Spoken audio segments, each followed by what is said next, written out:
My name is Elsie, yes.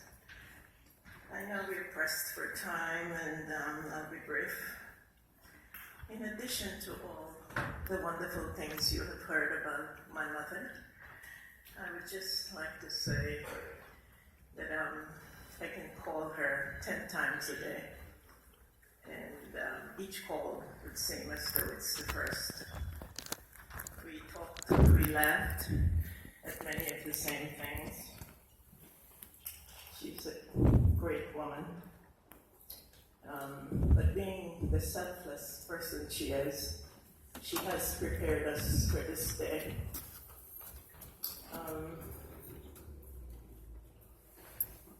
I just want to thank God for loaning us her for 97 years, 3 months, and 18 days.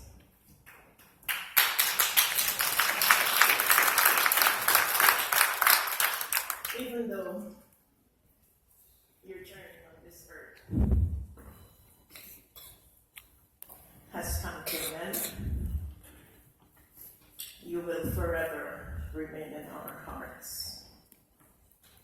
I wish you Godspeed. My prayers now is for you to rest peacefully. Rest in peace, Mother dear. Rest in peace, my best friend. Rest in peace, you mighty one. Gone, but will never be forgotten. Thank you.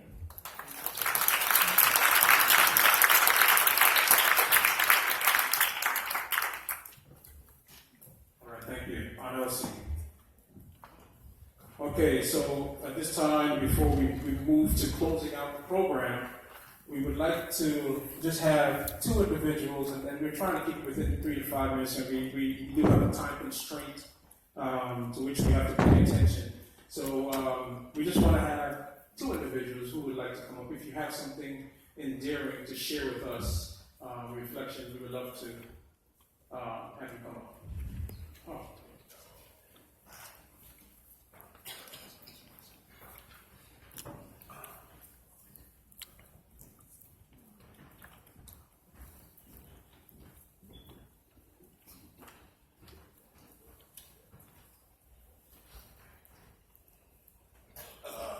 Hey, good morning. My name is Jonathan. So I just want to relay one story. I had an opportunity to meet Granny Ruby 2 times. One time was in 2013 in May, Memorial Day weekend. I met Auntie Jean for the first time there. And the story I want to relay, it kind of goes along with what everyone is saying. I understand many people here obviously have been touched by her in many ways, but I just want to further that point. So I went there with my wife, I think my girlfriend at the time, and I went there with my best friend who's in high school. And the one thing that sticks out to me about the situation was my best friend was so hungry, and all she obsessed about for an hour was getting something for him to eat. I mean, she wouldn't drop it at all. She kept talking about how terrible she felt. Tried to change the subject, she'd bring it back. Talk about how terrible. Try to change the subject, she'd bring it back. So finally, we just had to leave the apartment and get her something to eat because I felt like she was going to feel miserable inside. And she was so gracious to both of us the first time meeting us, and it was a really wonderful opportunity. I got a chance to meet her because I heard so much about her. So that's my story. Thanks.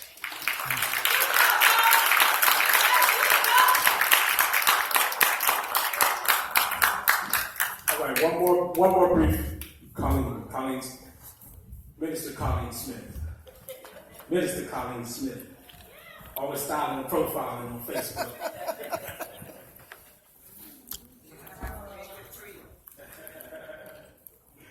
Good morning, everyone.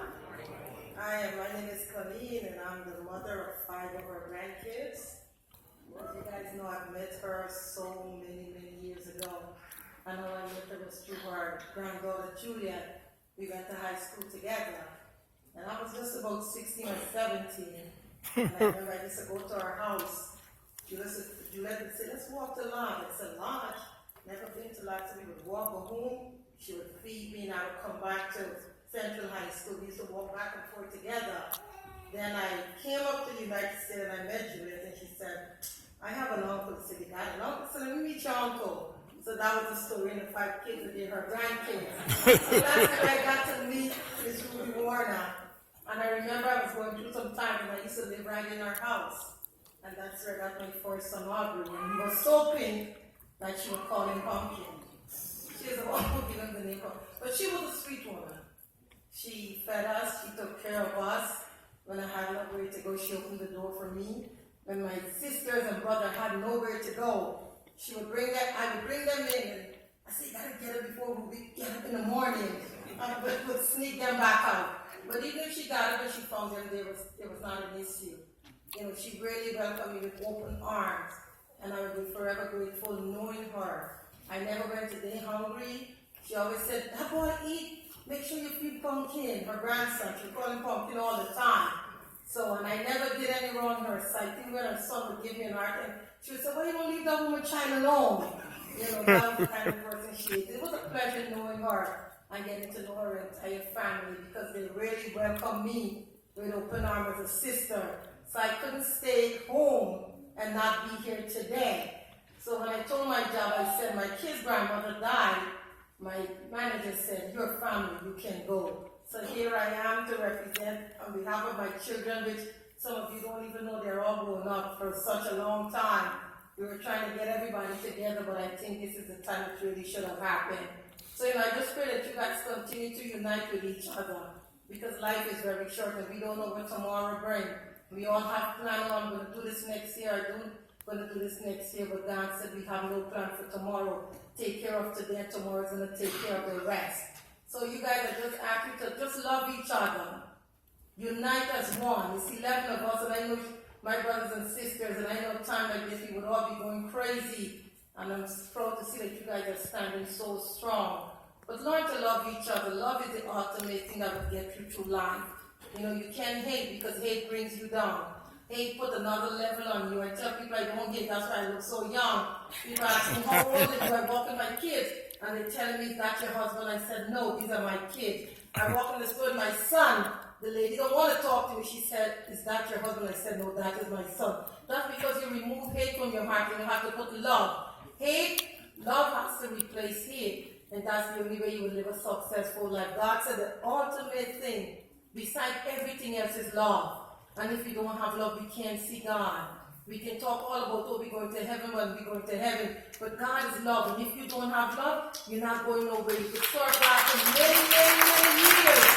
But without love, you're not going to see Him. Because when you go before Him, He's going to say, apart from me, I know you not. So you guys really need to come together as brothers and sisters and love each other.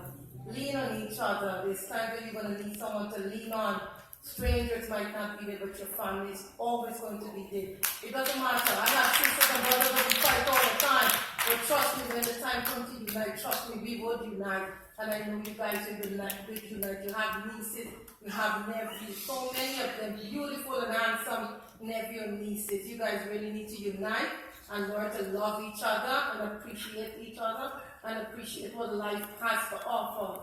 Because like I said, life is short and we don't know what tomorrow brings. Don't wait until it comes and you see me and you said, I shoulda, woulda, coulda, because your chance is already gone already.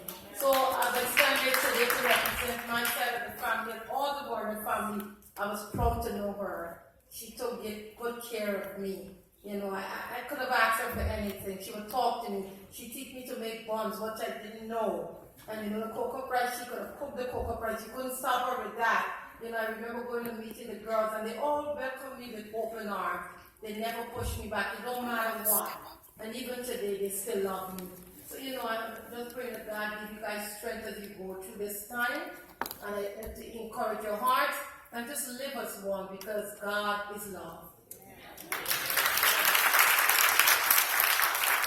All right, thank you, Colleen. We're going to have one last reflection, and I can't turn this lovely young lady away because of Bev.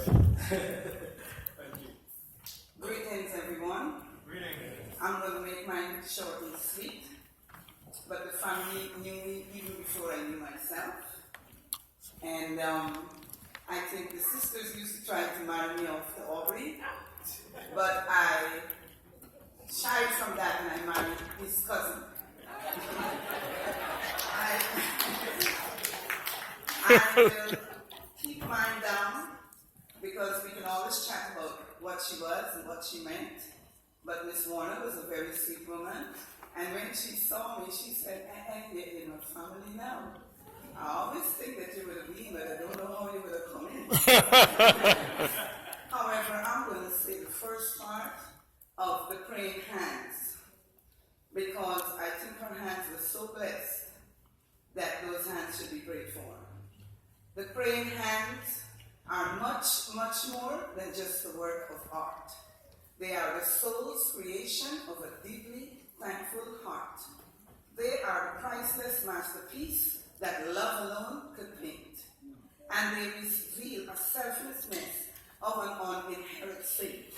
These hands, so scarred and torn, tells the story of this woman who sacrificed her talent in accordance with God's plan.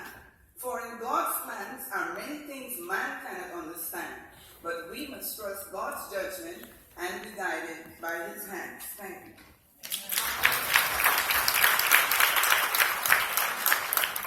Thank you, Cousin Bev. We're going to have one last reading, and then we're going to move forward to closing out the service. We're going to have a reading of Psalm 121 by Nikki Pyle Gill.